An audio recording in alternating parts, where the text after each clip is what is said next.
Assalamualaikum teman-teman, bagaimana kabarnya hari ini? Izinkan saya memperkenalkan diri.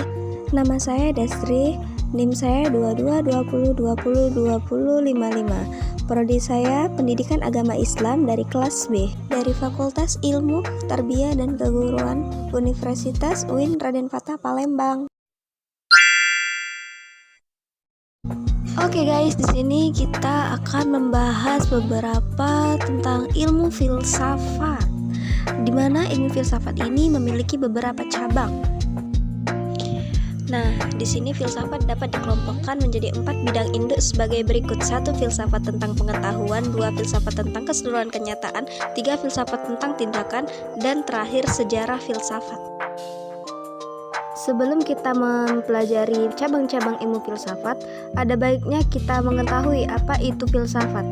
Ilmu filsafat adalah bagian dari filsafat yang menjawab beberapa pertanyaan mengenai hakikat ilmu. Filsafat ilmu memiliki cabang-cabang filsafat yang berkaitan dengan dasar, metode, asumsi, dan implikasi ilmu pengetahuan dari ilmu yang termasuk di dalamnya antara lain ilmu alam dan ilmu sosial. Oke teman-teman, langsung saja kita masuk ke materi.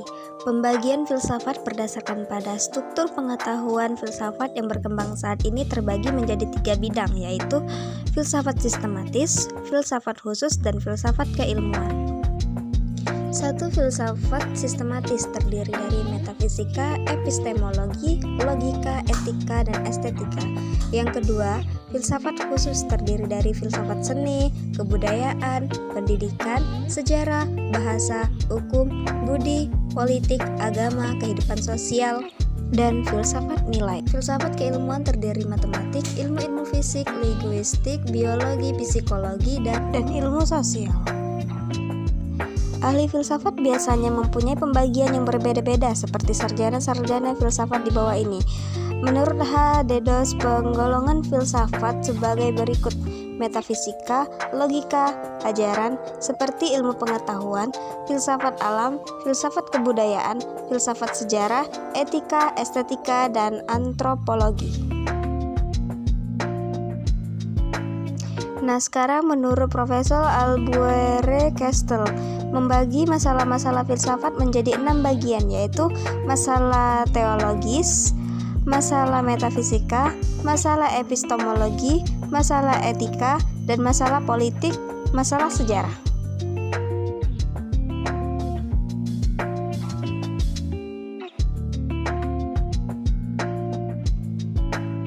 Dr.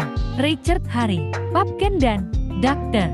Afrufna Astrol dalam buku mereka Philosophy Made Simple membagi pembahasan mereka ke dalam 7 bagian section, yaitu section Ethics Etika, section kedua Political Philosophy Filsafat Politik, section ketiga Metaphysics Metafisika, section keempat Philosophy of Religion, section kelima Theory of Knowledge Teori Pengetahuan, section keenam Logics Logika, section ketujuh Contemporary Philosophy.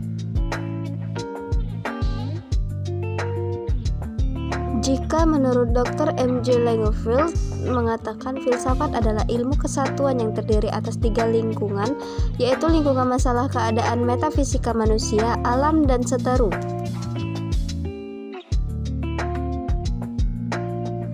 Aristoteles, murid Plato, mengadakan pembagian secara konkret dan sistematis menjadi 4 cabang, yaitu logika. Ilmu ini dianggap sebagai ilmu pendahuluan bagi filsafat.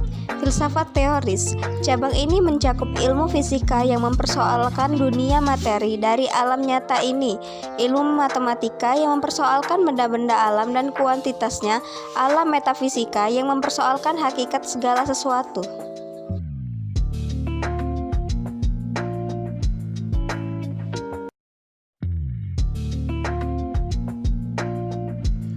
Inilah yang paling utama dari filsafat. Filsafat praktis cabang ini mencakup 3 ilmu etika yang mengatur kesusilaan dan kebahagiaan dalam hidup perseorangan, ilmu ekonomi yang mengatur kesusilaan dan kemakmuran dalam kekeluargaan atau rumah tangga, ilmu politik yang mengatur kesusilaan dan kemakmuran.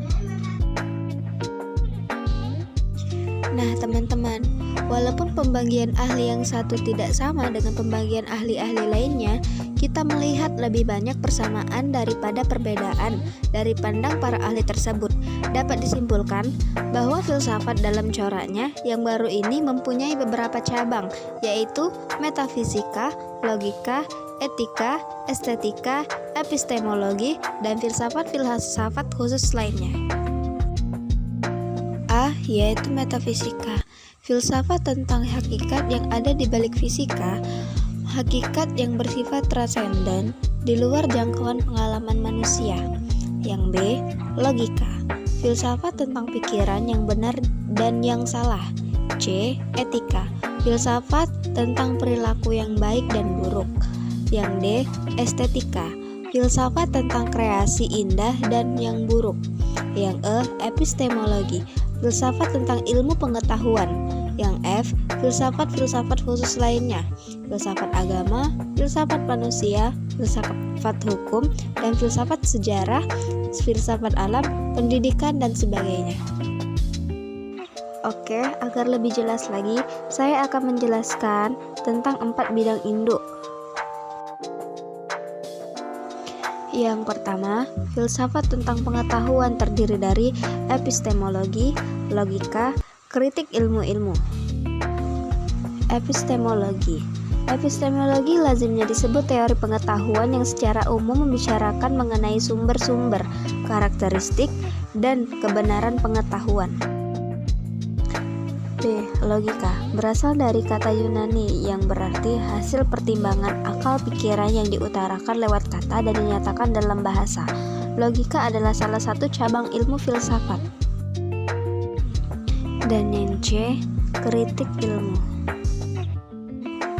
Yang kedua, filsafat tentang keseluruhan kenyataan terdiri dari metafisika umum dan metafisika khusus. Dan yang ketiga, filsafat tentang pendidikan yang mencakup nilai-nilai etika dalam pergaulan hidup manusia, bernegara, hingga pergaulan hidup tingkat internasional. Diperlakukan suatu sistem yang mengatur bagaimana keseharusan manusia bergaul. Dan yang keempat, sejarah filsafat. Sejarah filsafat adalah laporan suatu peristiwa yang berkaitan dengan pemikiran filsafat. Biasanya, sejarah filsafat ini memuat berbagai pemikiran kefilsafatan yang beraneka ragam, mulai dari zaman pra-Yunika hingga zaman modern. Oke teman-teman, kita masuk ke pembahasan lainnya, yaitu tentang metode filsafat. Metode filsafat ada 3, yaitu positivisme, fenomenologi, dan metode kritis. Positivisme adalah metode yang lebih menekan pada aspek faktual pengetahuan. Maksudnya adalah kita mempelajari atau menyelidiki hanya berdasarkan fakta dan berdasarkan data yang nyata, dan sesuatu yang masih tidak jelas disampingkan seperti ilmu gaib dan metafisik. Yang kedua, fenomenologi.